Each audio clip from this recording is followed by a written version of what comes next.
અમદાવાદ ગ્રામ્યના સાણંદ વિસ્તારમાં એસઓજી અને આરોગ્ય વિભાગે સંયુક્ત કાર્યવાહી કરીને બોગસ ડોક્ટરનો પર્દાફાશ કર્યો છે। બાતમીના આધારે પોલીસે માણકોલ ચોકડી પાસે માખિયાવા રોડ પર આવેલી શિવમ મલ્ટી સ્પેશિયાલિટી હોસ્પિટલમાં દરોડો પાડ્યો હતો। તપાસ દરમિયાન હોસ્પિટલમાં વિજય જયસિંહભાઈ ગલસણ નામનો વ્યક્તિ કોઈપણ માન્ય મેડિકલ ડિગ્રી વગર એલોપેથિક સારવાર આપતો હોવાનું સામે આવ્યું છે। પોલીસે હોસ્પિટલના સંચાલક યોગેશ મહેન્દ્રભાઈ દવેની ભૂમિકા અંગે પણ તપાસ હાથ ધરી છે। દરોડા દરમિયાન અલગ અલગ કંપનીઓની એક્સપાયર થઈ ગયેલી દવાઓનો જથ્થો પણ જપ્ત કરવામાં આવ્યો હતો। સમગ્ર કાર્યવાહી દરમિયાન એસઓજી અને આરોગ્ય વિભાગની ટીમે પુરાવા એકત્ર કરીને કાયદેસરની કાર્યવાહી શરૂ કરી છે। પોલીસે બોગસ ડોક્ટર અને હોસ્પિટલ સંચાલક વિરુદ્ધ સાણંદ પોલીસ મથકનો ગુનો નોંધી વધુ તપાસ હાથ ધરી છે।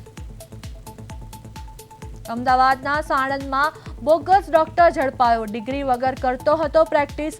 એસઓજીએ હોસ્પિટલમાં દરોડો પાડ્યો, એક્સપાયર દવાઓનો જથ્થો કરાયો જપ્ત। 2 શખ્સો સામે ગુનો નોંધી વધુ તપાસ હાથ ધરાઈ। શિવમ હોસ્પિટલમાં ચાલતી હતી પ્રેક્ટિસ, આરોગ્ય વિભાગ પણ તપાસમાં જોડાયું। બોગસ ડોક્ટરનો કરાયો પર્દાફાશ, હોસ્પિટલ સંચાલક સામે કાર્યવાહી શરૂ, પોલીસે વધુ તપાસ હાથ ધરી।